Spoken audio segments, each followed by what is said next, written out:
What's up, people? What's going on? We're doing all the things today. Let's get our other friends.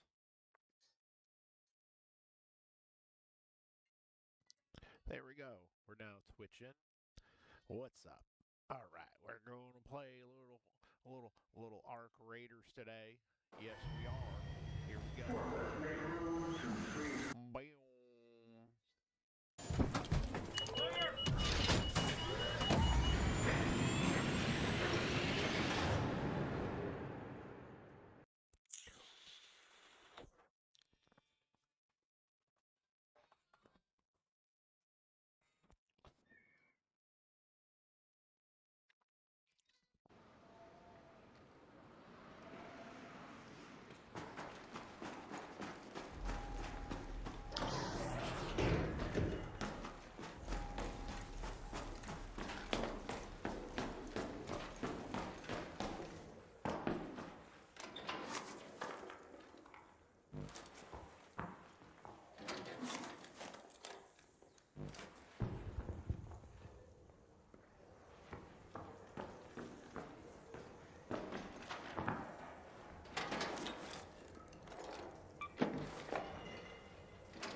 Let's go to that field depot.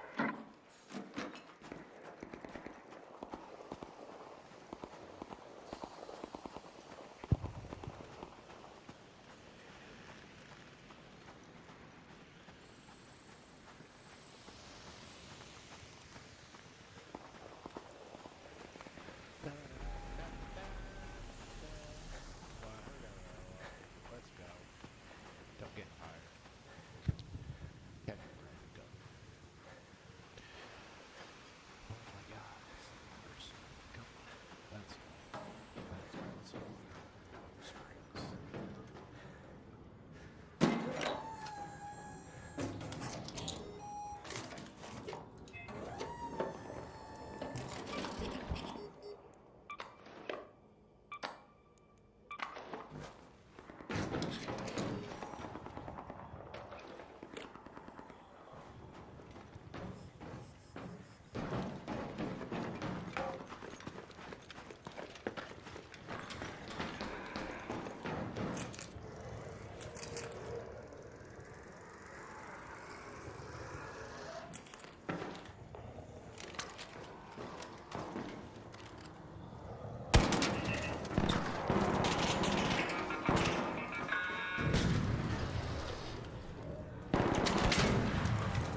operation.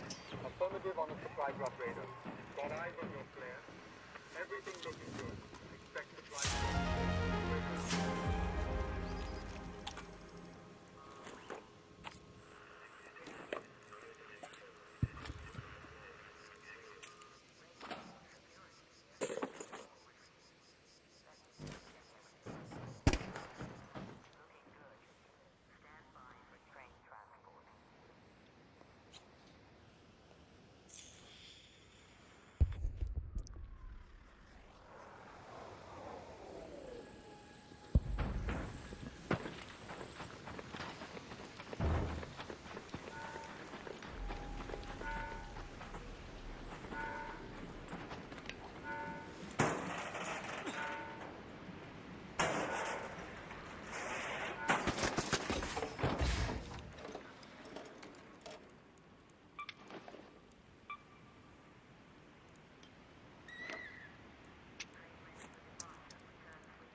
I need to...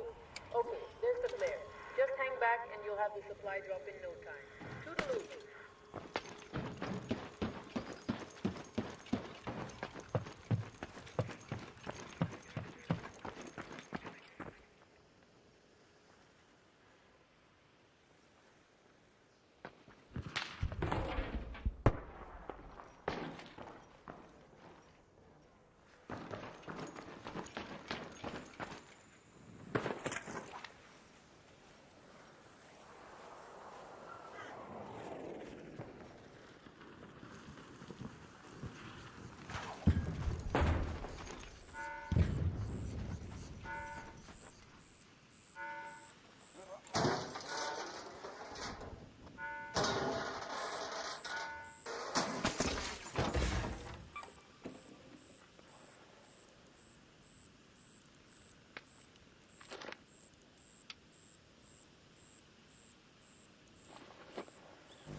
understand how.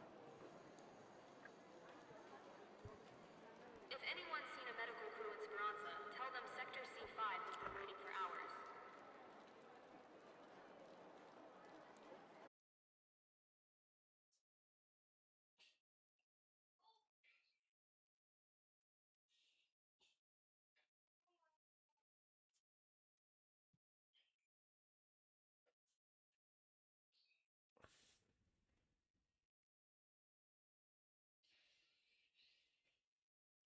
As a Z-list celebrity, I get asked to do a lot of stupid shit a lot of times, and sometimes I accept. The Rock does excel at a lot of things. Being super big, commitment to being super big, getting bigger, eating like a big person, and being big. I do like a lot of The Rock's movies. I do like CIA was one of my favorite movies from The Rock. Jumanji, that was very cool. That was very cool.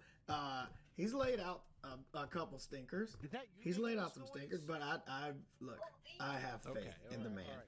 Do you have And to it go seems there's potty? no exception for Dwayne, my Rock. Okay, you already did the Johnson. potty, then we leave the bathroom. Mr. Johnson has decided to release what I We don't would play believe the is pod. something that he didn't know he was You wanna releasing, play and somebody somewhere just else. kind of told him, show up for a photo shoot, we'll get you set, and that's No. pretty much all you need to know.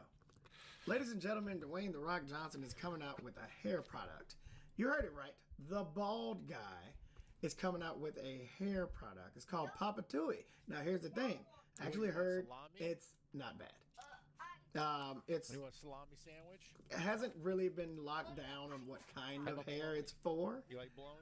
But look, No blown? I'm guessing there's going to be different formulas. There's going to be, different situations for different. I'm not sure. I'm really trying to give this a fighting chance. I just want the Where's bald man pickles? to explain what's happening here. One thing you have to think about. We like to hold people to a certain. No, we don't. You know what? I don't want to lie to you guys. We're bad at this. We're bad at this. This shit is gonna hit. It's gonna hit. You're gonna buy it. I'm gonna try it. Everybody's gonna see what it is. Nobody's gonna look at it and be like, well, look how many people bought Goop. The backlash and the complete shit he's getting on Twitter is it's about as much as you would expect. Ever since Twitter turned into X, it's pretty much just a place where shit grows and where you just go to get shit on. It's a downtrodden place. His hair is getting posted about like an old ex-girlfriend, and he misses it so much. But that's just something that we can never bring back, and I don't think we ever should. Do you remember what it looked like? What I'm not okay with is him parading in ads for it like he's used it. Now, look, I don't know if he grows the stubble, washes that up, get a good lather going or something like that, and then, comes out and whisks it around or something like that. But I gotta tell you, if he's in an ad, like, washing it off of his head, like, look how well this works. We don't have a reference, Rock. There's nothing there for us to reference. What changed? Now you're just gonna get ashy. Now we're just sitting here looking at you get. But there is aftercare. There's aftercare in the kit as well. So who knows? I would love to see a review from a person with hair and a bald person, because we can't trust The Rock. He's selling it. So there's a lot of people not taking it serious. Also, they think it's a joke. They think it's a troll. They think it's a ploy for a movie or something else that's coming up. And I can tell you here and now, it is not. It is not. This is a real thing. This will never be a joke to him. He wants you to buy it. He wants you to believe that he's been washing his hair with it. Who knows? For all we know, the man has a full mountain mound downstairs. Who knows? We've never seen Rock's bottom half. You never know. Maybe he has a real polyfro down there. That's possible. Could be possible with Papa Tui. What a great name, also. Papa Tui. Whoo! That's almost like sock it to me. It's just easy to say. It just rolls off the fucking tongue. Could be a pube thing. That's not something we're ready to find out. He's trying to let everybody find out on their own. You wash your hair with it, soap runs down, and you go, oh man, that worked out. That's great. But look, Papa Tui is the Rock's care line for men, backed with science and formula that performs well. It helps men develop a skincare routine without being teased or mocked by other men. Now, on hair care products, his Papa Tui Nourishing Shampoo and Conditioner works not only for guys with full-on hair on their heads, but also for bald men because of its scalp-friendly formulation. Not only that, but it will keep your hair and scalp hydrated and healthy. So that's what it is. You know, as much as we want to shit on it all day, the man knows what he needs for his bald head, and he knows what he would want if he had hair. I think this is a win-win for everybody. We're not going to not buy it. There's going to be reviews all over the place. We're shitting on it now because we don't know that it's the best product of all time, and he's been holding this down in his secret lab under his $43 billion house that I'm sure he has because he's fucking Moana. No, he's not Moana. Oh my God, he's not Moana. Oh no, they're getting sued. I can't say that. Okay, don't say anything about them getting sued.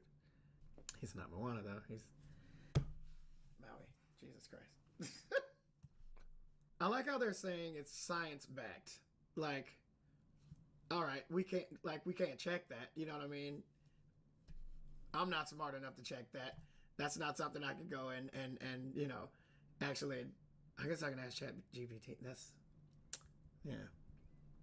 Well, look, I'm not smart enough to fact check the science on this thing.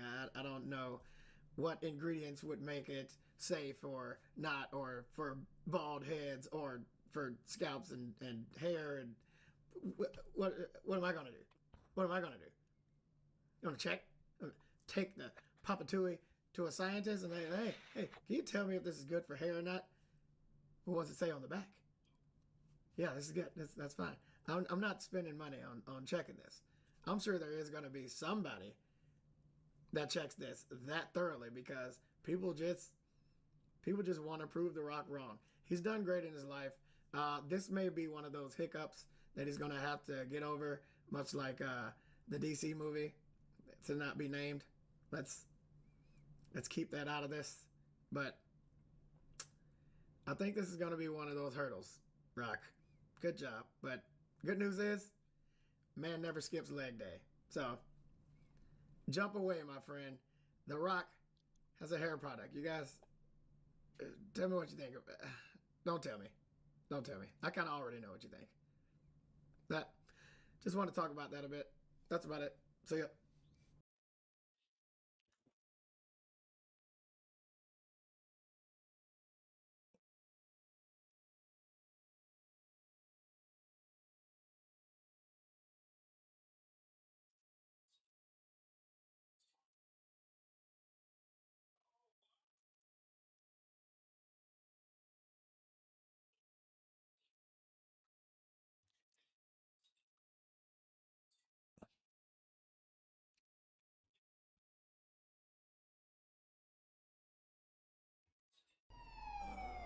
What you are seeing here is a tired and beaten Peter Parker who just landed in New York after getting shoved through a portal, and he's in a big rush.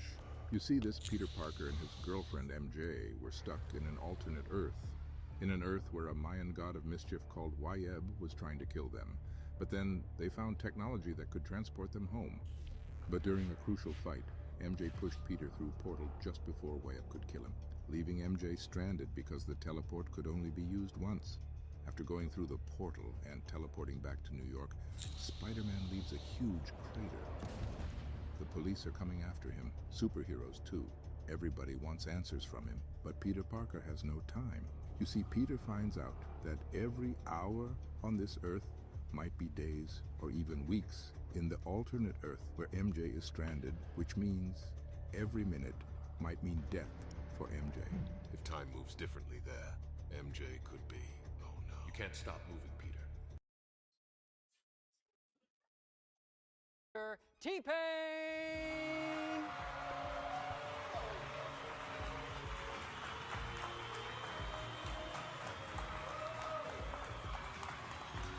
What's up, everybody? It's Critical.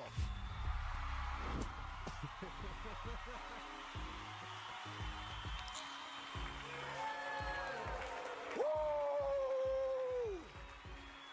I'm a 40-year-old Libra, and my blood type is Ozempic. Who's ready for season 2? I said, who the fuck's ready for season 2? We have so much in store for you. We're gonna do movie reviews. We're gonna play some video games. We're gonna talk about current subjects. And then we're gonna play some more video games. We're gonna do more shit than your creepy uncle at a Turkish bathhouse. This is gonna be the biggest thing I've ever done in my career, and all of my exes are from Florida. I've done some big shit. And now, let's get season 2 underway and this party started. In 5, 4, 3, 2, 1.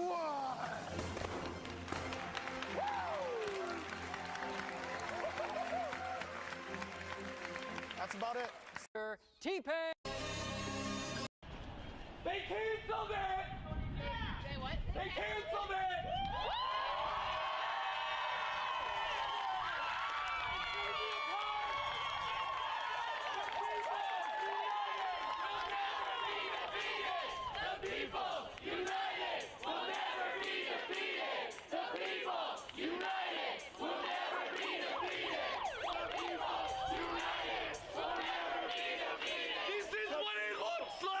People stand up!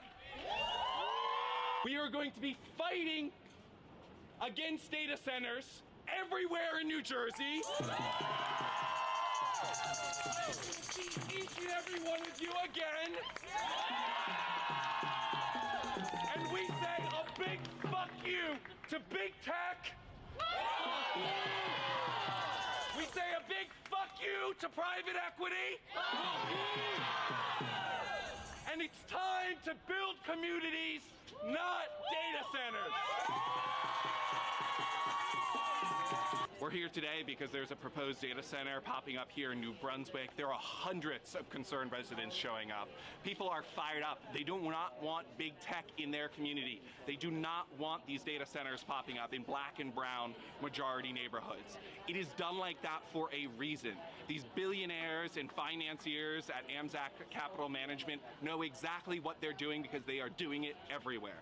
So we are asking the city council tonight to do the fucking right thing and stop this data center from moving forward. No! No!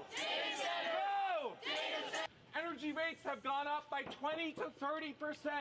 70% of that is being caused by data centers built in the PJM region, okay? Water bills, right? New Brunswick residents know water bills doubled in 2025 to handle the infrastructure. It's gonna go up another $10 on water and sewer this year. So this project is gonna raise bills for your energy and for your water. We fired up? People united will never be defeated. The people united will never be defeated. They canceled it! Say what? They canceled it!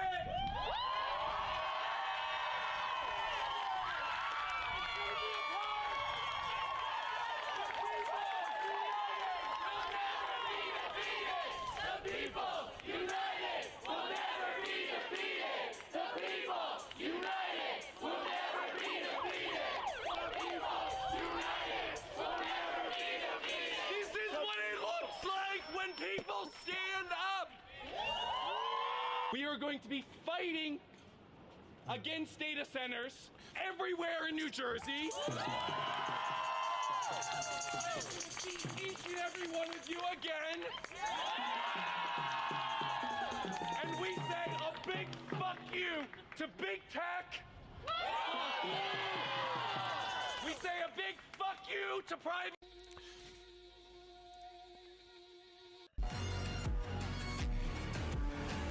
Hey, how are you? Bernie, Good to see you again. good to see you again as well. What are you doing in California? Tonight I'll be speaking on this billionaire tax initiative that the unions are bringing forward, and I think it's enormously important. Never before in American history have we had the kind of income and wealth inequality that we have right now.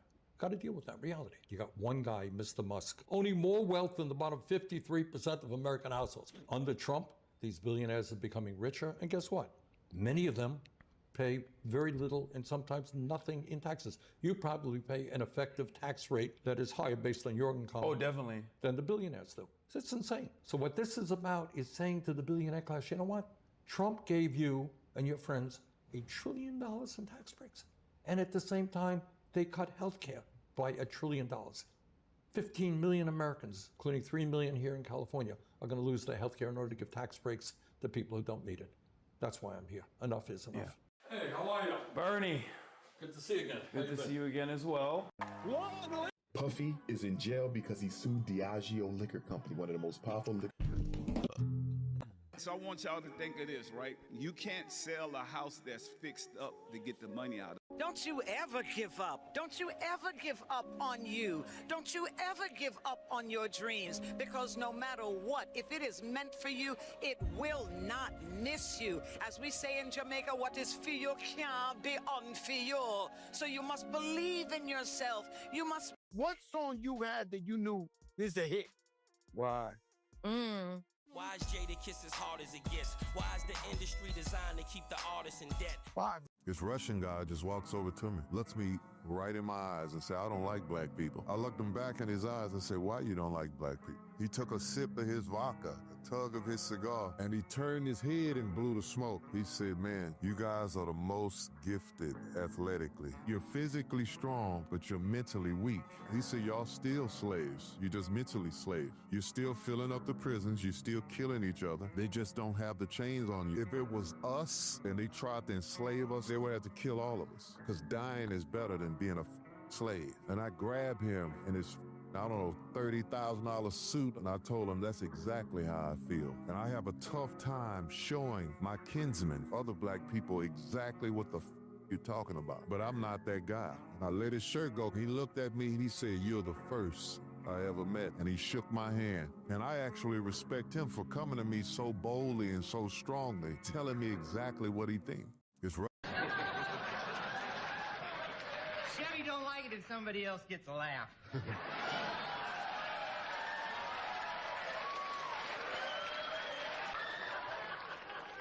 Now just tip your head. It's simple. You ought to be able to get it. Well, it's screwed up for you. Everyone works. Just read. Are you the type of guy who wants to be an ICE agent because it looks like playing Halo? Then here's an even better idea. Just stay home and play Halo. If living out your video game fantasy makes you want to join ICE, then we'd rather you didn't. So call 1-800-NO-ICE and we'll send you a PlayStation 5 and a dozen Xboxes so you can work out all that aggression safely in your stepdad's basement. Or maybe you like how ICE makes law enforcement look like a rap video. So we'll sign you up for YouTube Premium so you can just keep watching rap videos. Can I give you a definition of resilience? Resilience. The propaganda. Bro, you found me. How the hell is this dude still alive? He is not a dude.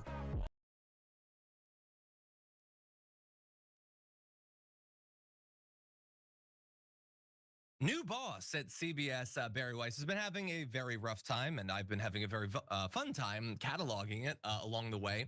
She has lost yet another big star as she tries to refresh and renew CBS to produce news that isn't nearly as interesting to the viewer, but is approved by the White House. Anderson Cooper is now leaving 60 Minutes. He's apparently been there for nearly 20 years. They offered him a contract renewal, and he has apparently said no, no. Now, some people are saying, wait, isn't he at CNN? Yes, he is normally at CNN, but he also does this job on 60 Minutes, which I've never been a viewer of 60 Minutes, but it is still very big in media. To lose him is a big loss. And so what's interesting is that the fact that he did the show, but also had his main role on CNN, provided a big way to promote 60 Minutes because he could actually use footage from it and discuss it and show it and drive people over to that. Whoever they end up getting to do it right now, and they might have a difficult time getting anybody high profile considering the reputation of CBS right now, is almost certainly not going to have that built-in advertising. And so not good necessarily for the show going forward. Now, he has put out a statement about supposedly his motivation for this. He said, being a correspondent at 60 Minutes has been one of the highlights of my career. I got to tell amazing stories and work with some of the best producers, editors, and camera crews in the business. For nearly 20 years, I've been able to balance my jobs at CNN and CBS, but I have little kids now. I don't want to spend as much time with them as possible while they want to spend time with me. So, is that actually what is going on? Because yes, he does have little kids, and I have a little kid, and so I understand wanting to spend more time with them. That makes sense. But that said, when people say that they're leaving, a big role to spend time with their family, that always feels a little bit convenient considering what else is going on right now. Like, he has the kids, yes, but Barry Weiss has made an utter laughingstock of CBS News, and 60 Minutes, by the way, has not been immune from that effect. They've looked fairly compromised as a result of what Weiss has done. And so I don't know, some other people are questioning it too. Longtime media columnist at Status News, Brian Lowry, said, have worked around Hollywood long enough to know nobody ever really leaves a job to spend more time with their family, which is not proof positive again. You want to spend time with your kids because eventually they grow up and they start routinely insulting you, and you pine for those days. But yeah, I don't know, Sharon, what do you make of this? I think if someone threw less money at Anderson Cooper and said, "Oh, we'll revive your talk show for half of what 60 Minutes was paying you," he'd do it tonight. Okay. He'd rush into production and bring you his streaming talk show. Okay. Yes, he has young kids. I love children. You love children. We all want to not miss 1 second of their growing up. But the timing, you can't ignore it. Okay. He quit because 60 Minutes doesn't exist anymore. Not in the way we knew it as the longest running news show. Oh, the ratings. It doesn't exist. It's gone forever. Like Johnny Carson told David Letterman when he was lusting after the Tonight Show. It's gone, Dave. It's gone. Joan Rivers has been in for me. I'm hardly on anymore. I get it. You want it over Jay. It's gone. And so Anderson Cooper said, why am I doing this? I've got to protect my brand. He's not going to be with his children New Year's Eve. He's going to be drunk with Andy Cohen on the air, like he always is. And I'm fine with that. But let's just, it just bothers me, and I get it. Journalism is a business, John. But, and maybe this is why I don't have these, not that this isn't a huge opportunity, but I hate it when journalists lie, okay, and become part of this corporate thing. Just have diarrhea of the mouth. Tell it all, okay? Yeah. I love my children. And by the way, 60 Minutes is a joke. So I have to take a step back. Yeah. And what's so ridiculous to me, setting aside the Anderson Cooper, it's just the latest issue for CBS. The cover story for Weiss being put in charge is CBS doesn't understand the modern media landscape. They don't get it. They're too liberal, whatever. So they need to bring in, an iconoclast. And then she's going to work things out. But everything is worse since then. So if your cover story was true, and this was for business purposes, you want to make more money, well, you're not. Okay, this isn't working. So obviously you would fire her at some point. If and I think a lot of people's belief of what's actually going on is that this has nothing to do with business, and they literally don't care if CBS lives or dies. This is just to stop CBS from criticizing Trump. Then yeah, you'd keep her on because they are doing a little bit less of that. Sure, they're failing. They might die, but they're not bothering the administration as much on the way to their grave. And so they really are just proving all of us right with every passing day.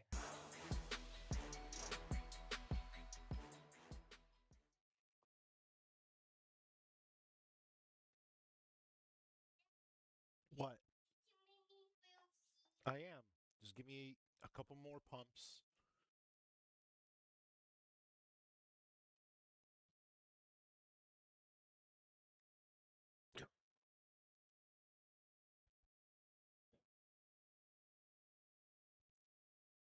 Make your grilled cheese right away.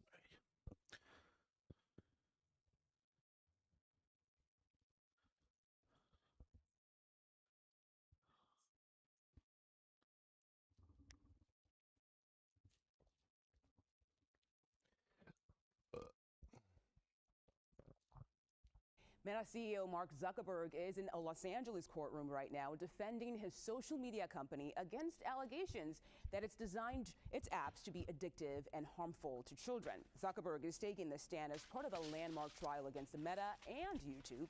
TikTok and Snapchat were originally part of that lawsuit, but they settled before this trial started.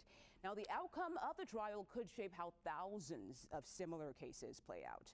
CBS News correspondent Carter Evans joins us live outside that courthouse. Carter, good to see you again today. This is the first time Zuckerberg is defending his company in front of a jury. So what have we heard so far in court? Right, well, he's inside that courtroom testifying right now. The first part of the day, the plaintiff's attorney spent a lot of time focusing on age restrictions on Instagram. No children under 13 are allowed to join Instagram. But as you know, a lot of kids are able to get around that. And this is important because the plaintiff in the case here, who is 20 years old, who claims that her mental health was harmed by using social media, she got on Instagram when she was 9 years old. And at one point, Zuckerberg seemed a little frustrated with the line of questioning. He said, "I don't understand why this is so complicated. We're not perfect. We have been consistent and clear with this over time. We remove them if we find them," referring to kids under 13. But then they pulled out some internal documents that showed the previous strategic goal and focus was total time spent on the platform by teens. And so this presentation that they displayed as evidence said the goal was to increase U.S. teen time spent. Summary, big bets, this is back in 2017. The fifth item was under 13-year-olds. So what the plaintiff's attorney is trying to suggest here is that not only did Zuckerberg know that kids were on the platform under 13, but that perhaps he was looking for a way to capitalize on that. Now, Zuckerberg did say earlier on in the company, we did have these goals, and I decided we didn't want to focus on time, but focus on utility and value instead. I have a basic assumption that if people find something useful and valuable, they'll use it more. That's different than a team having a goal to get people to spend more time. It's kind of a, if you build it, they will come argument, but he did point out that they do still keep track of the amount of time that people spend on the app so they can measure those metrics against their competitors. So it's kind of splitting hairs here up on the stand today. Yeah, certainly seems like it is. Carter, we know parents who say they lost their children because of how harmful social media is. They're also in the courtroom today. What are we hearing from them so far? A big contingent of parents, and not just here, but around the country, are watching this very closely today. They are concerned about similar issues, what they call the addictive nature of social media and the apps themselves and the algorithms that are behind them. And what they're claiming here is that it's not necessarily the content itself, but that it's the way these apps are designed that makes it addictive to children. That word is in dispute, but here's what one of the parents had to say about Zuckerberg's testimony today. It was a very strong argument that he did not tell the truth in that congressional hearing. It does not match any of the internal documents that we are now seeing, and he's not able to answer those questions now either. And so he's fumbling over them. And we just see that as a sign of, you know, he knew perfectly well what was going on. The intention of the company was to prey on teens, use teens' usage, exploit them so they can make greater profits. And that was done intentionally, not by accident. Now, what she is talking about is Zuckerberg's prior congressional testimony. And what trial watchers are pointing out here is that congressional testimony is different from court testimony. That's in front of a bunch of elected officials who may or may not do something with the information they receive. They may or may not follow up on any perceived bad information. This is a court of law, and there are penalties and repercussions for what is said on the stand. Yeah, we'll see how this all plays out. Carter Evans, thank you so much for your reporting. Now let's bring in Jacob Ward, a technology journalist and host of the Rip Current podcast. Jacob, thank you so much for your time today. I want to start with what stood out to you so far from what we've heard, and also you have additional reporting about Zuckerberg's entourage wearing Meta glasses in that courtroom. Yeah, maybe we should start with that, Mugo. It's an extraordinary, I would say, misstep by the company. They, for some reason, thought it would be a good idea for the entourage going in there. And if you want to show that footage again, feel free. Yeah, these guys, you'll see the woman there who passes in the foreground. Then there's a guy who's going to come into the frame on the right. They're wearing the Meta glasses that have cameras built into them. And as you know, Mugo, you're not allowed to film inside that courtroom. And so the judge, Carolyn Kuhl, upbraided the Meta team and said, if you guys have recorded anything, you have to dispose of it, or I will hold you in contempt. That can't have been a good look for this for Zuckerberg going in. So, you know, your question here, what have we seen so far? I mean, for me, the thing that's so notable here is, you know, as Carter mentioned and as that mother mentioned, right, we've seen Zuckerberg testify in front of something like a congressional subcommittee before. And those are highly performative, highly scripted, and very disorganized proceedings where there's no real discovery, there's no real documents presented. It's a lot of, you know, senators performing for the camera. In this case, you have real discovery. We have an enormous number of documents. And so he's going to his talking points, and then again and again, the plaintiff's lawyer is able to point out to him, but you do have this email here that says that your company goal was time spent, or here is the part of it where it says internally that your you know, that there was harm being caused here. Here's where your internal documents say that 4 million kids under the age of 13 are probably on here. You know, all of that stuff is something he's never really had to face before. And so I think this is going to be a pretty grueling period of testimony for Mark Zuckerberg here, Mugo. Yeah, I have to say, wearing those Meta glasses just seems so tone deaf in light of what this trial, this case is about. Just doesn't make sense. Okay, Jacob, some are calling this trial social media's big tobacco moment, but the defense argues problematic use is different than clinical addiction. So we spoke with an addiction expert, Dr. Courtney Blackwell, about what that research really shows. Let's listen. From the research standpoint and our research, it's inconclusive. There is no conclusive cause and effect of social media causing youth mental health problems. We do know that young children, and especially teenagers, may be more vulnerable to some of these social media, thinking about likes and getting likes and posting and being a little bit more risky on social media. So we know that, but we don't know that it definitively causes different mental health conditions. So, Jacob, just based on that, do plaintiffs need to demonstrate, what do plaintiffs, I should say, need to demonstrate in order to actually win this case? Because that is kind of a good point. Well, there are two things to think about here, right? The first is this company has, like all social media companies, enjoyed the protection of what's called Section 230, which is this obscure federal provision that is basically the get out of jail free card for social media. It allows them to basically say they are a neutral platform and they're not responsible for the crazy stuff that you and I post on their platform. Then there is, so there's that argument.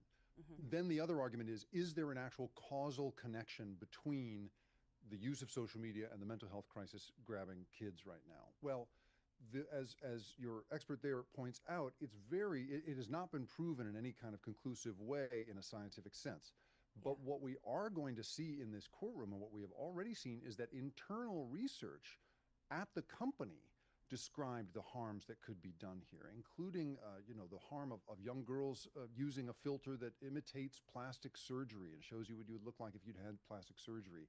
You know, places in which an internal report at Instagram circulated inside the company said these kids are weaponizing our functionality. They're cyberbullying one another. You know, there's all kinds of harms that are documented inside the company's documents.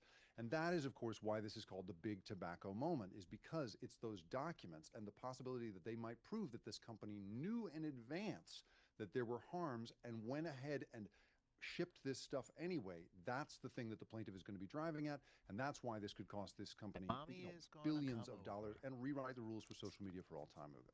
Yeah, and I'm glad you said that, because if Meta and Google are found liable for harmful design decisions, what kind of precedent would that set? What would it mean for the companies, and how would it basically just change how apps are used? And honestly, the money they make too, because I assume this advertising and all of that plays into why they design their apps the way they do.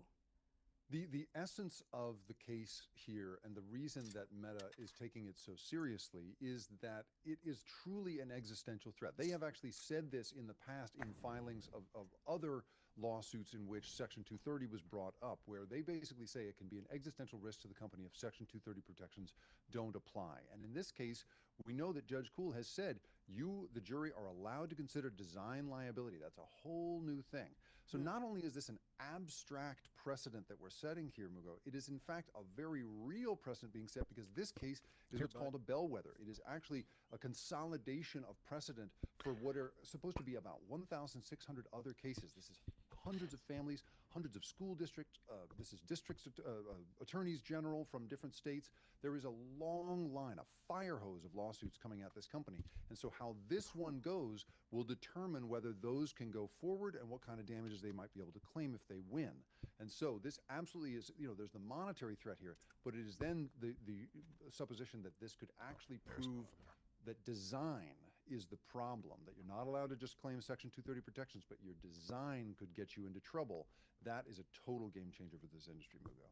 Wow, I'm sure a lot of people, especially parents, are really paying close attention to this case. Jacob Ward, thank you so much for your insight today. We appreciate it. Why should I have a bookshelf that... I need a bookshelf that's... How long is this wall? Ow!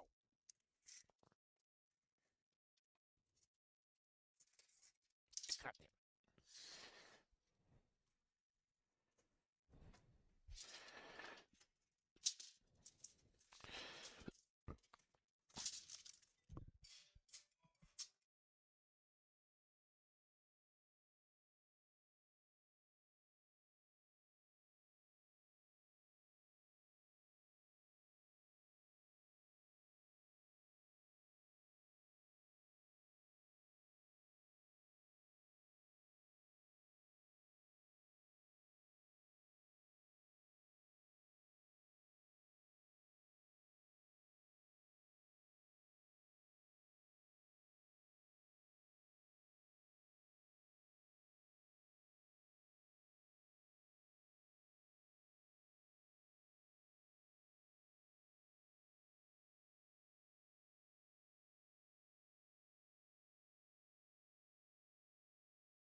What is this shit?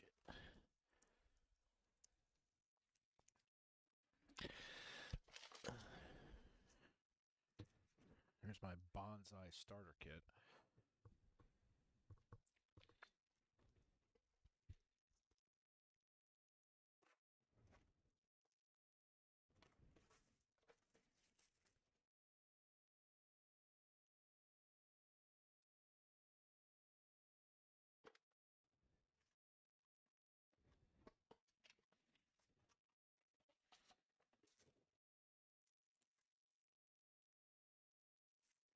Oh, these are the pots?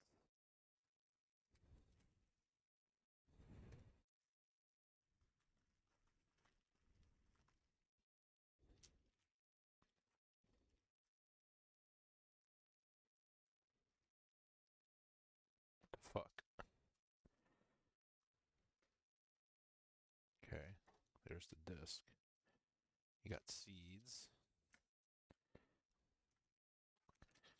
Oh, another sizzy. We like sizzies.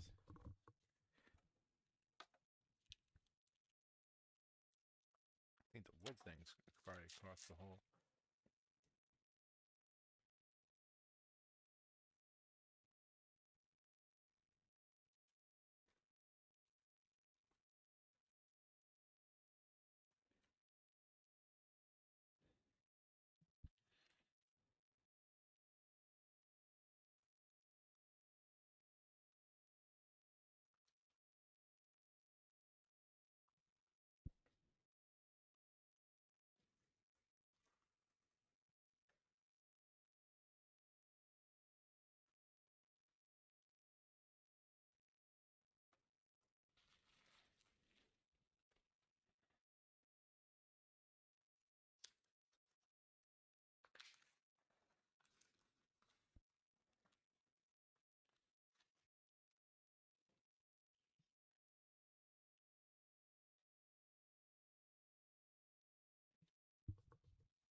Former employees of Meta are testifying in a landmark social media addiction trial today. Yesterday, CEO Mark Zuckerberg took the stand to defend his company. Here's what the founder of the Social Media Victims Law Center, who questioned Zuckerberg in court, told reporters. What is this?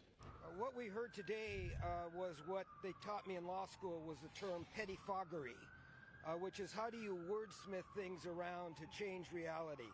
How do you use high-handed prose to obscure the truth? How do you say that... So we saw a lot of wordsmithing. Bergman is representing parents whose children died after encountering harm on social media. CBS News national correspondent Carter Evans has more on the trial from the courthouse in Los Angeles. Zuckerberg spent much of his time on the stand talking about age restrictions for Instagram. No one under 13 is supposed to be on the platform.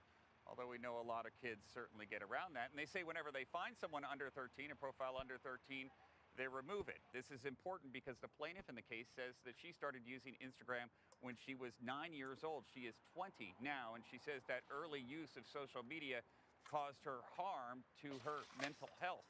The question is, and I think plaintiffs' attorneys are trying to demonstrate this, is that not only did Facebook know that teens younger than 13, children younger than 13 were using Instagram, that they actually encouraged it and tried to capitalize on that. And they did that by showing a number of exhibits, also talking to Mark Zuckerberg about how they used to track the number of minutes that teens spent on the site. And Zuckerberg said earlier on in the company, we did have these goals, and we decided we didn't want to focus on time, but utility and value instead. I have a basic assumption that people will find something. If they find something useful and valuable, they'll use it more. And that's different than having a team with a goal to get people to spend more time. But it's also kind of the same thing, right? If you build it and you do a good job building it, they'll come and they'll spend a lot of time there. But they brought up some examples from a presentation in 2017 where they basically said that their goals were to increase the time on the platform between 13-year-olds and those up. And it actually says the goal, increase U.S. time spent. Big bets for 2017, under 13.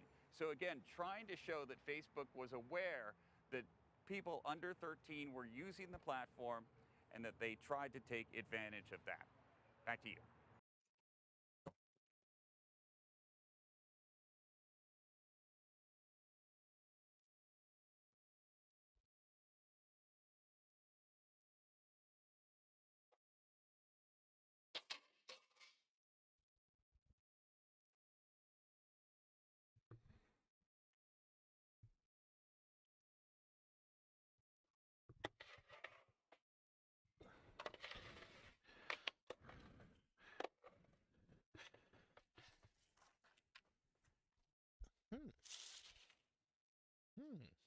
Kind of like that.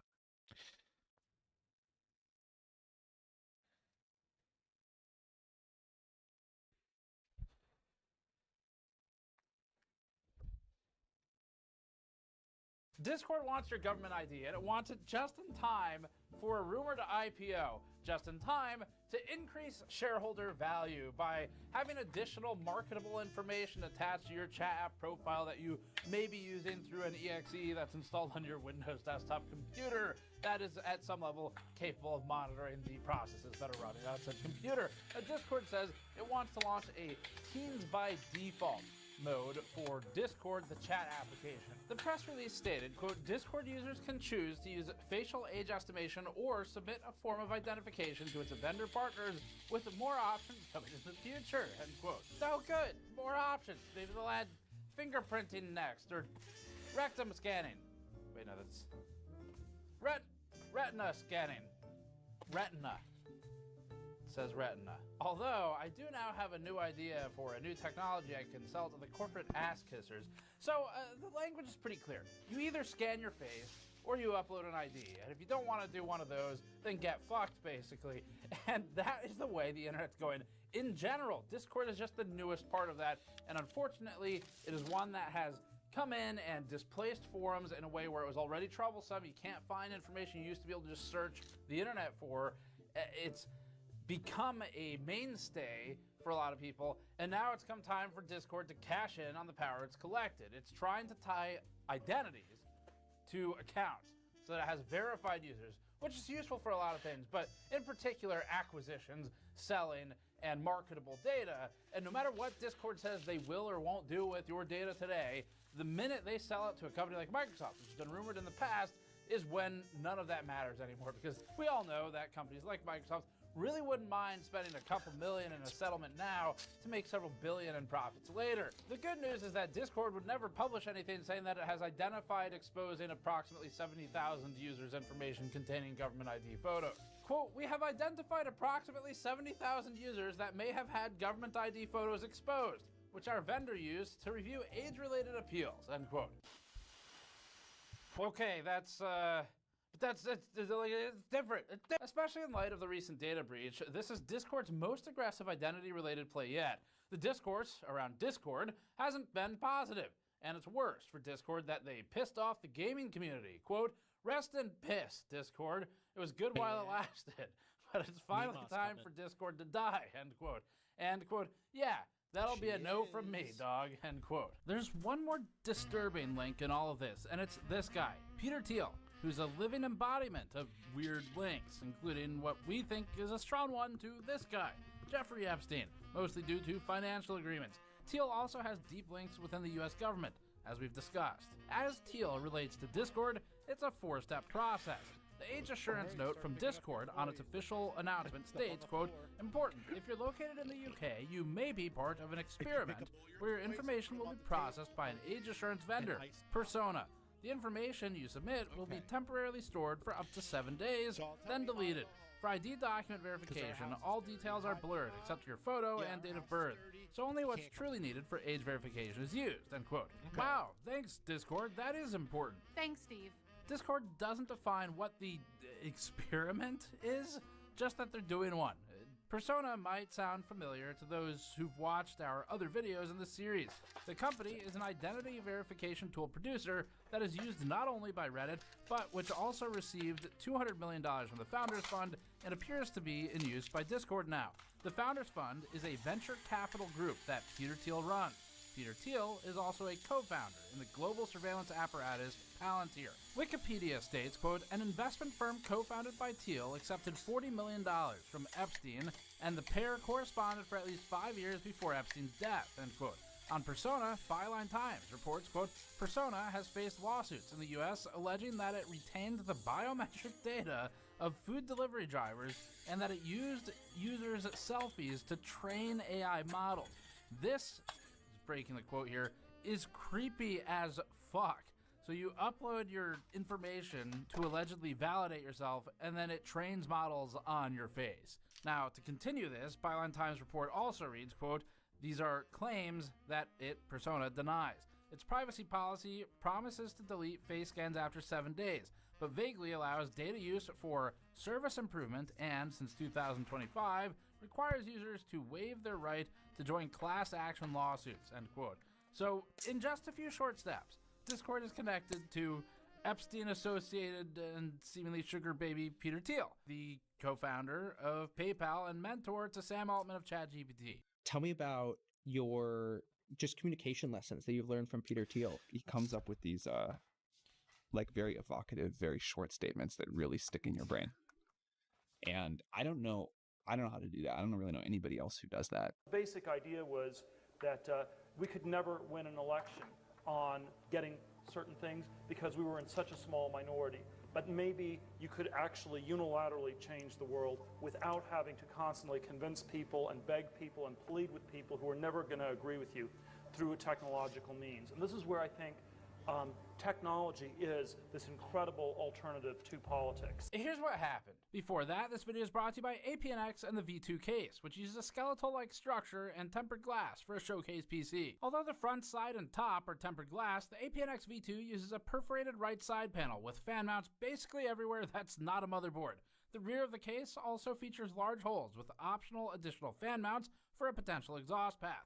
The case also has a central spine with a wrapping cable management cover that gives builds in the case a unique look. APNX's V2 has some modularity as well, such as swappable power supply and storage trays along the backside of the case. Learn more about the APNX V2 at the link in the description below. This comes at a time when more websites and governments than ever are requiring some form of ID just to use the internet, just to visit websites. And it starts with stuff that is harder for people to argue, or maybe it feels more embarrassing to talk about in public to oppose to argue, such as adult content, adult websites, as we've seen over the last several years now. And where in the US, depending on the language we're using in a given video, you might need an ID to view our videos in about 25 states. But then it expands from that, from the harder to argue aspects, because people don't want to have the association of arguing on behalf of ID-less adult content websites,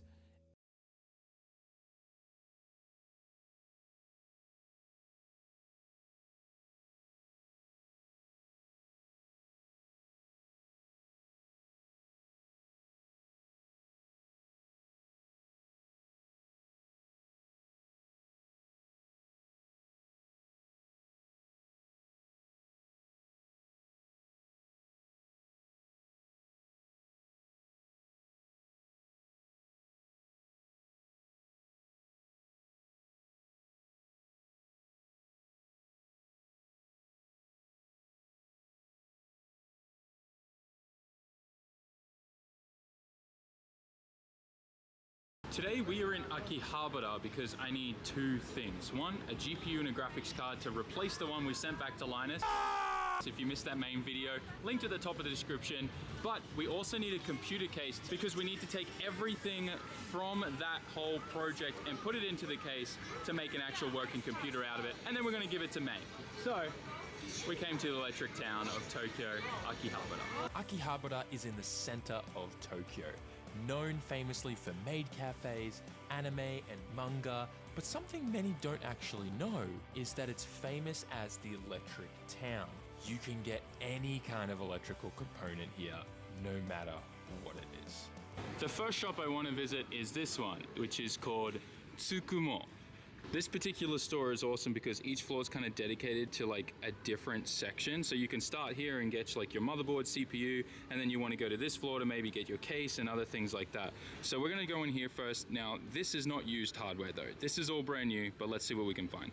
So we are currently on the second floor, which is dedicated to GPUs, and also cases are on here. So we'll go look at some new cases in a little bit. Power supplies, a lot of individual components and whatnot, brand new. But we can see a 5070 Ti here, after tax 139,000 Japanese yen. That's a fair bit. What I probably want to try to find is something a little bit more budget friendly. So maybe looking at a 7900 XTX. 149,000, 129,000.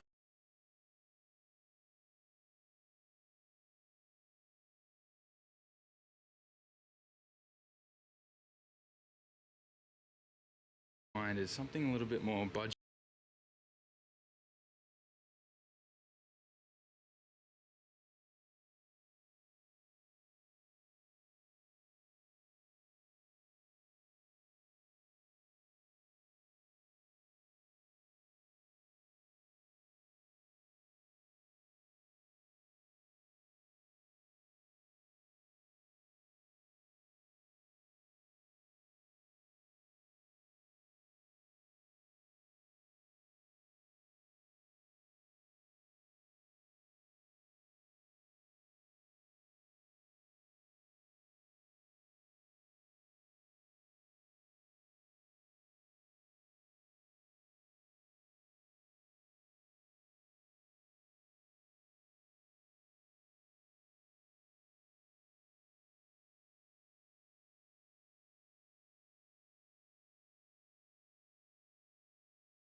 Alright, so in this video, I'm going to be talking about some of the cringiest moments from the Howard Stern show, which I know there are a lot of. There's a lot I could cover here. I'm just scratching the surface. But these are some of the best moments I could think of and some of the funniest. Also, I've covered some of my previous videos already on this channel, so you can check those out if you enjoy this one. But yeah, let's get into it. First, I'm going to start here with a classic that I've gotten a lot of comments telling me to cover. And I'm not going to get into the whole thing here because there's a lot to it. I'm just going to cover the beginning of the Artie Lang versus High Pitch Mike feud when Artie starts laughing at High Pitch Mike's Disney trip. So Mike worked on the news team, and one day Howard had this contest to see what would be the craziest or grossest thing somebody would do for free TV, and Mike won it by letting a trans person sit on his face for like a minute. And then around a year went by since he won the contest, and he never even opened the TV. He never used it. So then some other people on the news team started reporting on it, and one day Howard brought him in the studio to ask him questions about it. And he's just like, I'm moving soon. It's worth a lot of money. I don't want to take it out of the box. I want to make sure it's brand new. So then Howard wanted to send a reporter to his apartment to see what the deal is, but Mike said he wouldn't let them in. So then they keep talking about how Mike's trying to hide something and how he's being weird about it. And then he starts trying to deflect by calling out other reporters, which was probably a bad idea because then somebody tells Howard that Mike went on vacation to Disney World by himself, and Artie just loses it. And Mike had to be aware of what he was getting himself into here. He was a fan of the show before he started working there, and he volunteered to do that contest. It seemed like he wanted the airtime, and maybe he wanted somebody to sit on his face. It doesn't seem like he did it for the TV at least. And then he also chose to tell people about this trip to Disney, which of course you're going to get made fun of for on the Stern show. So this clip starts with them talking about the reporter that Howard wanted to send to Mike's apartment. Mike, do you want to give your roommate the code word to start getting rid of the bodies in the 600-gallon drums? Yeah, I say no way Lisa G makes it back from the Bronx. I don't think she'll come to the Bronx. You live in a tough neighborhood? And her, of all people, Friday, she's calling me a Jew. She said, why do you have the TV in a box? She says, you're such a Jew. Coming from her. Wow. She's a Jew. How dare she? What makes her Jewish? She's very conservative with her money. Need I go on? Need you go on? Of course. I want to hear more. Else? So she's conservative with her money. What else makes her Jewy? Every time one of these Jewish holidays comes by, she's got to take it off. Now you're onto something. If I can work on a Jewish holiday, you should too. Wow. Hey, someone told me you went to Disney World for a week by yourself. Yeah, what's it? Well, he sounds like Mickey. Talk about creepy. Did you go up to Mickey Mouse and talk to him? No, I didn't. Hey, that sounds just like you. What are you doing? I'd be like, yeah, you went yourself? It's a bunch of roller coasters and shit. Well, I mean, I just went on the rides. For a whole week? Did you get paired up with other Singles? Yeah, they do that. You couldn't find anyone to go to Disney World with you? So, what do you mean a special line? Yeah, it's a line for singles. They had a single rider's line. Really? So I didn't have to wait in any of the lines. I just went straight to the front. And it just keeps getting worse somehow. And at some points you could tell Howard and Robin are kind of feeling bad for him and they're trying not to laugh. But then they just can't help themselves. And Howard keeps getting fed more information about Mike and his trip to Disney and this concert that he went to. And Artie just completely loses it. And just for some context, Mike, he was still in the closet at the time. He eventually came out on the show, but you know, during this still obviously a lot of people knew, especially after what he admits next. Someone told me you went to a Madonna concert yourself too. Yeah. So what? Is it true, and tell me the truth, the week you were at Disney by yourself, was it also gay week? Oh, if it was really gay week, that was the first thing he tried to point out. I'm going to faint laughing. Was it gay week? That was the first thing he tried to point out. The dates of my trip, which was before Memorial Day. The dates of my trip. You're killing Artie. You're literally going to get your way. The days of my trip overlapped by one day. I was there before it started. The day it started, I was leaving. Was that the best day? So you were there for the kick? Was it weird? Did any guys like approach you? I didn't even see gays. All right. Listen, So you were there for a full gay day. So you were there for Gay Pride Week? You were there. Excuse me. Are you here for Gay Pride? Let me tell you something. A, I admire you. It is very difficult. I think you're the greatest guy ever. You're a brave young man. These guys are the best. I love it. No, you just made the greatest radio of all time. This kid deserves a raise. I'm glad you had it. You were great. I want to go with you to Disney World next time. So at least we'll go. We'll bird dog. It can't be gay week though. We'll go whenever heterosexual week is. We'll go, and then and we'll shut this guy up here. Good job. Oh man, I love Mike. Yeah, so you got to give Mike credit for handling it well and providing one of the most memorable radio moments of all time, possibly. But it doesn't end there with him and Artie. And this turns into a giant feud. It gets really heated. But I think eventually when Mike comes out, then they make up and have a moment. And I think everything was good after that, if I remember. And I believe the whole saga is on YouTube if you want to listen to it. But I'll probably make a whole video just covering that at some point as well. All right, so now I'm going to move on to the next topic here. We have another high-pitched individual, High-Pitch Eric, who's part of the Whack Pack. And they bring him on the show to try to hit on this homeless girl who probably should be part of the Whack Pack. She's really out there. And she decided to hitchhike from Oklahoma all the way to New York City to try to get onto the show. So she could tell Howard and his audience about her theories on religion and the devil and the meaning of 666. So Howard decides to give her a chance, but he immediately regrets it, and he just tells her to get medicated and seek help. I'm telling you from my heart, you need some help. Yes, I do. That's why I came to see if you would speak with me. I don't think I'm equipped. Person. I am not equipped to help you. The kind of help you need is found at a hospital where they can sedate you and get you back on the road to perhaps functioning in society. Is that what you truly believe? Yes, I believe you should be on medication and you're not taking it. Am I correct or am I not? Have you stopped taking your medication? There's no need for medication. But didn't you? It is a scam. Weren't you once on medication? I need to either be able to write a letter or communicate in some way, shape, or form with a gentleman named his show name Ozzy Osbourne. All right. Okay, listen to me. Ozzy Osbourne, I think before you communicate to him, you really should go get some help. Help? That's what. Yeah, I'm telling you. I came to you. She came for. I know, but I can't help you with that. You need to see a doctor. A doctor for what? What? A doctor because your thoughts are not all clear. Well, don't and you I don't think it's going to be Ozzy Osbourne or me. Well, no, it doesn't have to be Ozzy. But I think you got to find some professional. But if you actually, Robin, you better get me out of this. Tell me what to say. Actually, Howard, would she not be a perfect match for High Pitch Eric? Yes, she would be perfect. My God. We know. I might find a friend for you.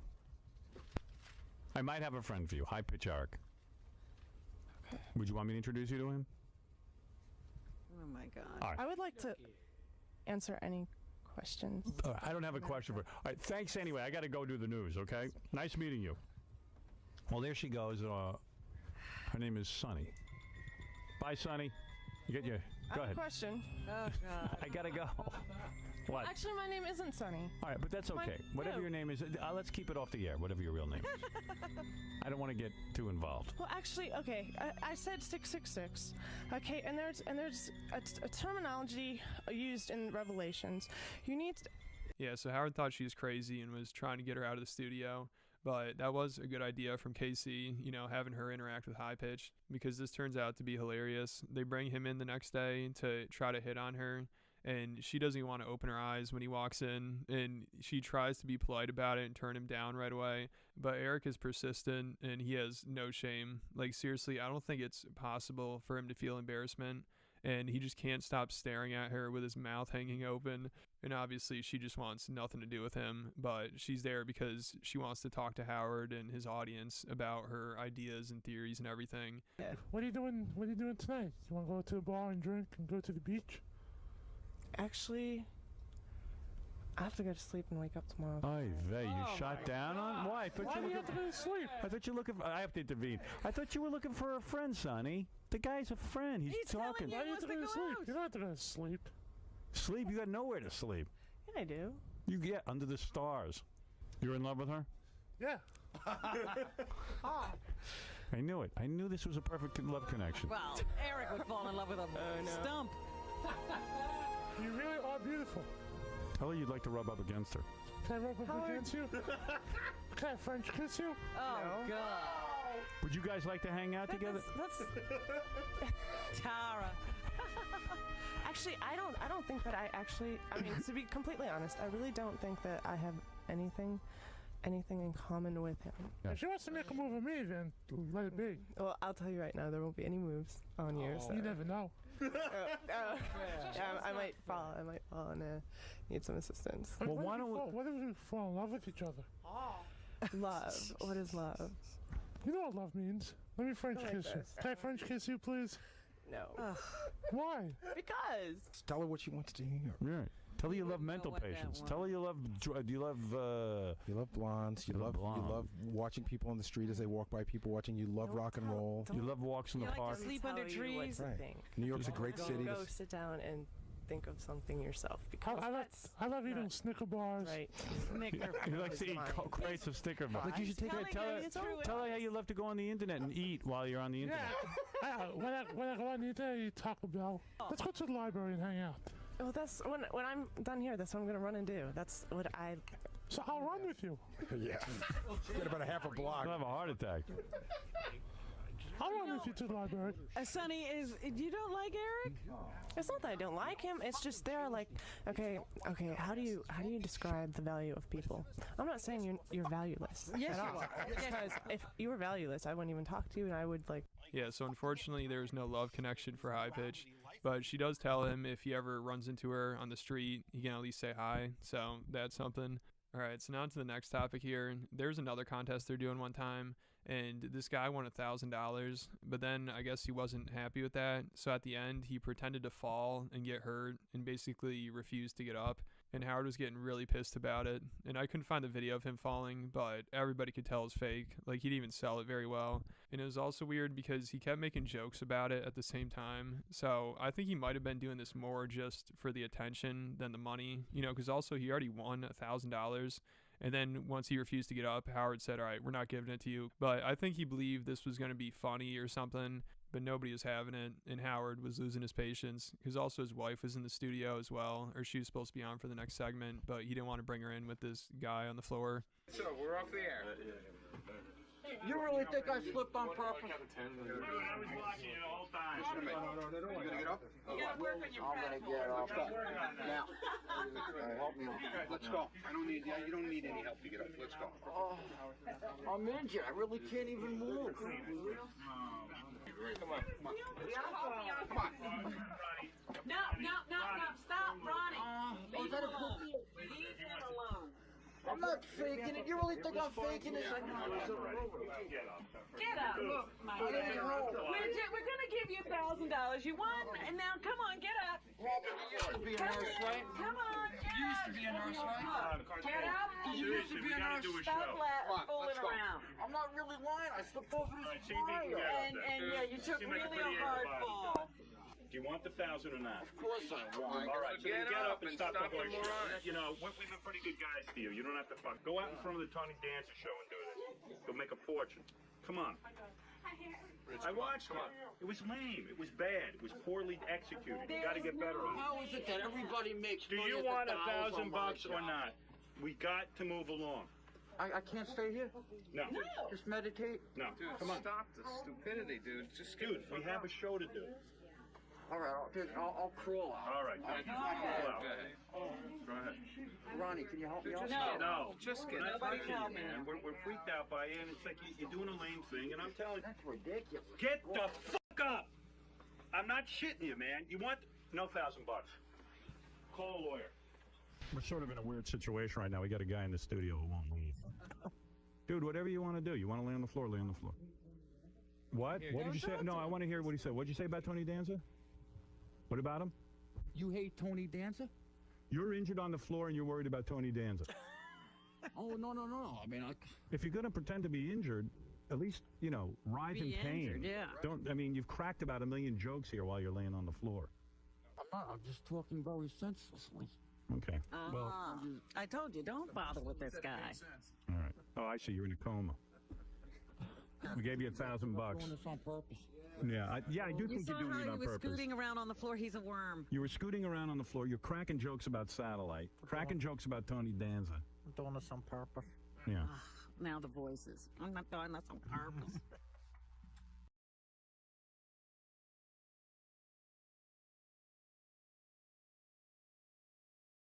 This is going to be the story for blue cities around the country right now, what Zoran Mamdani is facing here.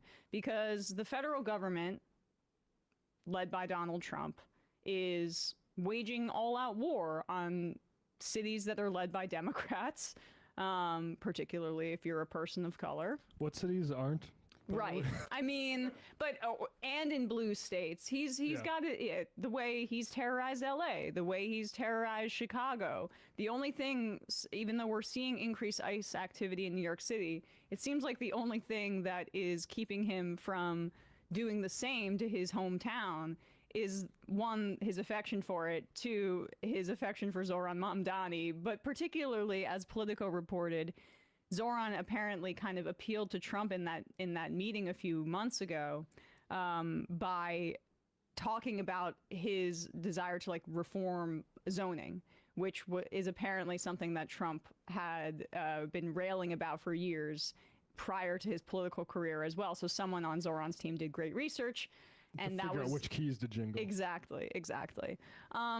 But he, as a headline, did notch a significant win yesterday. He's going to be able to appoint 6 members to the Rent Guidelines Board, which is the board that basically determines whether or not he's going to be able to deliver on his campaign promise to freeze rent for 1 million rent-stabilized apartments. The concern being that Adams had stacked it with a bunch of toadies that were going to get in the way of that. That has already cleared itself out. Exactly. There were 3 resignations of the Adams toadies, meaning we don't know how Zoran got them to resign.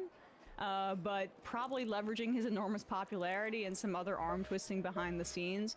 I mean, his governance is a laboratory for future left-wing and progressive governance in many ways, but including his aggression and his ruthlessness. I mean, we don't, in the best way. You know, that is what a lesson that should be learned, is that he acts with urgency and he doesn't mess around. So he's gotten 3 resignations and he's going to be able to freeze the rent, and that means we're in mid to late February. He's already secured the ability to deliver on 2 of his 4 campaign promises, freezing the rent for those units, and he already secured funding from Kathy Hochul for his universal child care pilot program. But we've still got free buses, and we've still got the city-run grocery stores to worry about. Which were, frankly, I would think the lower... 100%. Yeah. It seems to be an order of operations. Yeah, smart. I mean, and that's where you move in terms of left politics. There's a time for expression of left ideals. There's also a time for implementing those things. And I think we're in that phase right now for Zoran, at least. Yes, and he's going to need, though, significant help from Albany. Because he's going to need Hochul to raise taxes on the rich. And he's been priming the public to understand this with talking about how Eric Adams left the city budget in disarray. It's just a smart way to frame it, too, because Adams is an unpopular former mayor, and he's using that his popularity to leverage what he needs, and Adams's unpopularity to leverage what he needs. So, he, yesterday, when talking about the city budget, basically issued kind of a warning here that if Albany does not approve tax hikes on the rich, the city might have to raise property taxes significantly, and he emphasizes that this is a last resort. Legally, you have to balance the budget in New York City, so this is not a question of if he can do it, or if he has to do it. He has to do it. And so, of course, the New York Post and all these other right-wing outlets are running with the property tax hike piece, but Zoran repeatedly emphasizes that this is a last resort. Because those papers work for the ultra-wealthy. Exactly right. And property owners in New York City are, I mean, that might be the #1 class of people other than just Zionists that the New York Post is trying to appeal to. And then also suburbanites who don't even live here but want to see some like racialized content about crime in the scary city. But I digress. Here is Zoran Mamdani, mayor of New York, feels good to say it still, explaining what the 2 paths are right now for balancing the budget. But I want to be clear. $5.4 billion is still a very steep mountain to climb. And there are 2 paths that we can walk. One that offers long-term stability, and a second one with significant pain that we deeply hope to avoid. The first path repairs the structural imbalance between the city and the state. We want to work with Albany to raise personal income taxes by 2% on the 33,000 New Yorkers earning more than $1 million a year, and to raise corporate taxes on the most profitable corporations. And we know that for far too long, New Yorkers have given far more to the state than what we have received in return. It is time to end the drain. If we cannot follow this first path, we will be forced onto a much more damaging path of last resort. One where we have to use the only tools at the city's disposal, raising property taxes and raiding our reserves. The second path is painful. We will continue to work with Albany to avoid it. This first path will deliver the structural change that we need to recalibrate the relationship between the city and the state. Because as we know, New Yorkers contribute 54.5% of state revenue, but receive only 40.5% back. At the same time, New York City's portion of the state's GDP has grown by nearly 10% since 2010. That imbalance is untenable. Once again, I'm calling for Albany to end the drain. There is no third option of failing to balance the budget. By law, ever since the fiscal crisis of the 1970s, which placed the city on the brink of bankruptcy, New York City has been legally required to balance its budget. We will do so. If we cannot pursue the first path, the only option we have remaining is the second path. At the heart of this path is a property tax increase. This would effectively be a tax on working and middle-class New Yorkers who have a median income of $122,000. The second path also requires us to raid our reserves. it would mean withdrawing $980 million from our city's rainy day fund in fiscal year 2026 and $229 million from the Retiree Health Benefit Trust in fiscal year 2027. These are steps that have been taken before, but only in moments of extraordinary external crisis. Mayor Bloomberg's response to the 2008 financial collapse, and Mayor de Blasio's response to the enormous revenue shortfall caused by the pandemic. We do not want to have to turn to such drastic measures to balance our budget. I love his refusal to treat voters like idiots, and the way that he explains exactly what he's thinking to the public. He and through an explanation, though, putting enormous pressure on Kathy Hochul. Enormous pressure.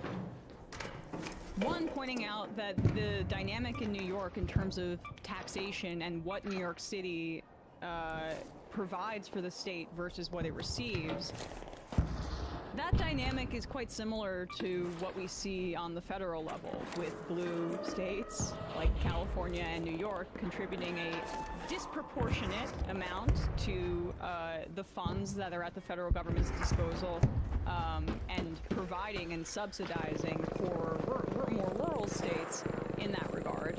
So you can see how these dynamics play out more broadly. Hello. But he lays out the number. 33,000 New Yorkers earn more than $1 million a year, and raising those income taxes by 2% is the way to avoid the disaster scenario that he's talking about. Simple.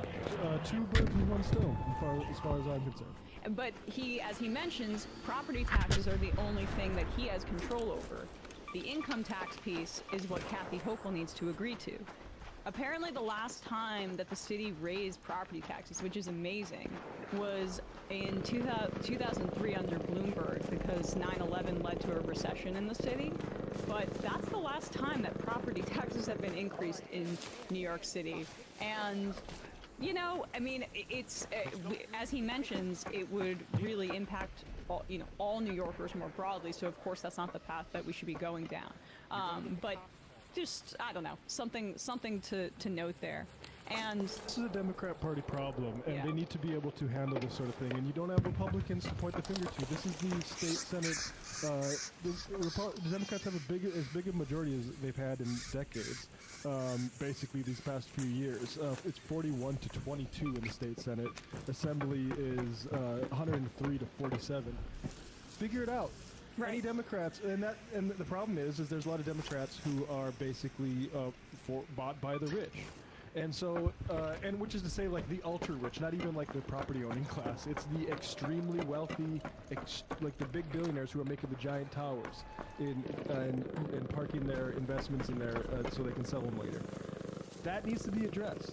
Tax them, or it's going to fall on somebody else. And I love how he lays out the raw numbers too there, where you have the 33,000 New Yorkers that would be taxed an extra 2% versus the over 3 million residential owners in New York City and over 100,000 commercial property owners who would be affected by a 9.5% increase in property taxes. And also, when he would have to draw on the city's reserves in this scenario in the rainy day fund, it would also mean taking hundreds of millions of dollars out of a fund that provides for health benefits for municipal retirees. Yeah, I'm the only tenant of my landlord. If they get a tax increase on property taxes, my rent will probably go up. Exactly. So I definitely prefer going after the ultra-rich folks. And there's no excuse to not raise their taxes other than our political system and our press, like the New York Post, is corrupted by them.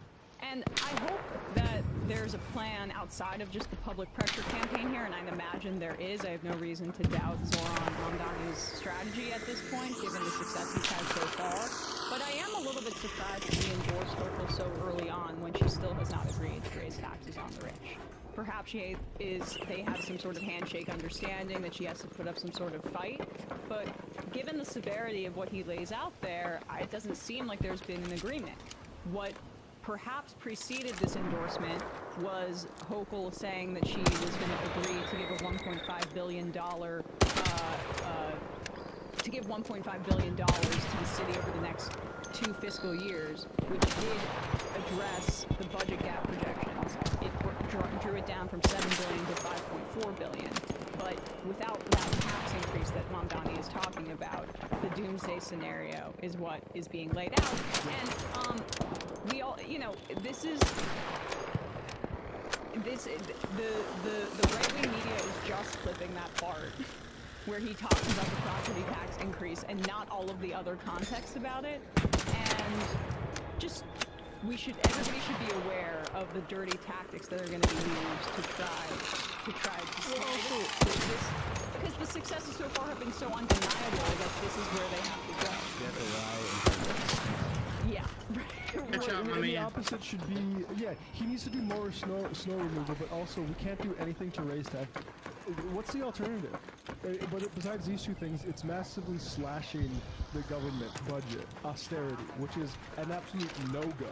And even the New York Post can't even say that's what we want, because they just spent the last month saying Zora needs to do more to do snow removal. Well, guess who pays for that, you idiots? Exactly right. Exactly right. Which I'll say the sanitation department has done a great job in a really hard winter. Around the clock, shoveling snow into trucks that melted straight into the sewer. I've been shocked by how impressive that is. I mean, and the people that are like, the snow thing, that all they have, the snow is still here. It's been the coldest winter in like 20 years. You know, there was some dummy I saw on Twitter being like, it's been sunny every day and the snow hasn't melted. This was a few weeks.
Maintenance is short-staffed. If your lights flicker, we are not coming.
Stop.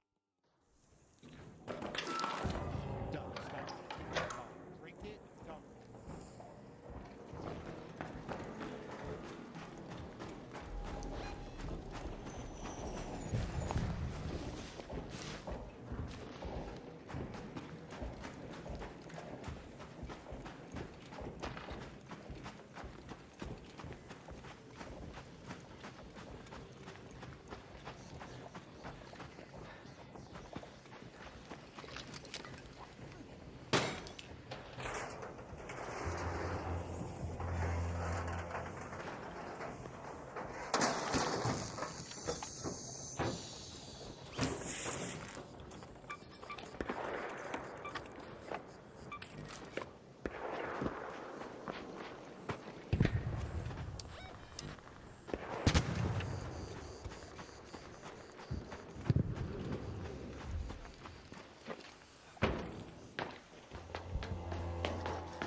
was a double cooked chicken where I made it the day before yesterday. It was just a regular, just a flour chicken, you know, a leg and a thigh together. In a soup kind of. Ventilation. Yeah. Yeah. So I took out the chicken. I took out all the vegetables, the juice. I made gravy with the juice, the vegetables. I re-baked the chicken. It came out really good. It was delicious.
want them pierced? Oh, fish. What? I'm right here. We're doing that.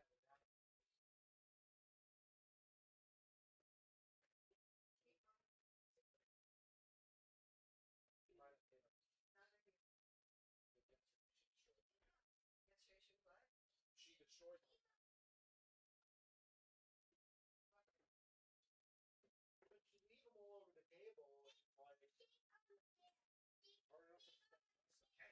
Hey, no. Get that bottom. We're gonna put a gate around it. No, I'm having a thing made. Oh, I see. No, it's in here. Move the chair so I can see. No, I'm having a thing made. That's like. You can do that?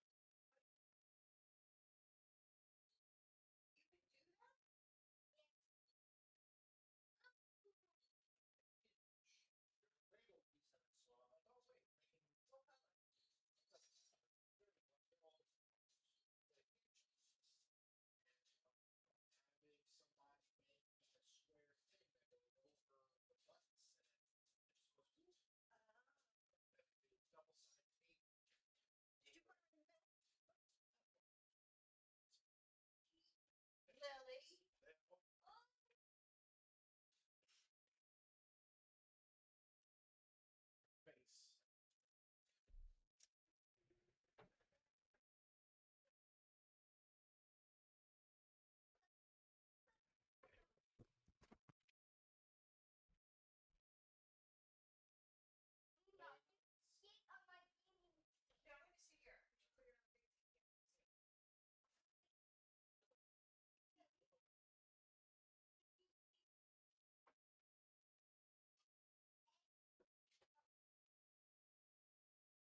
Whoopsies.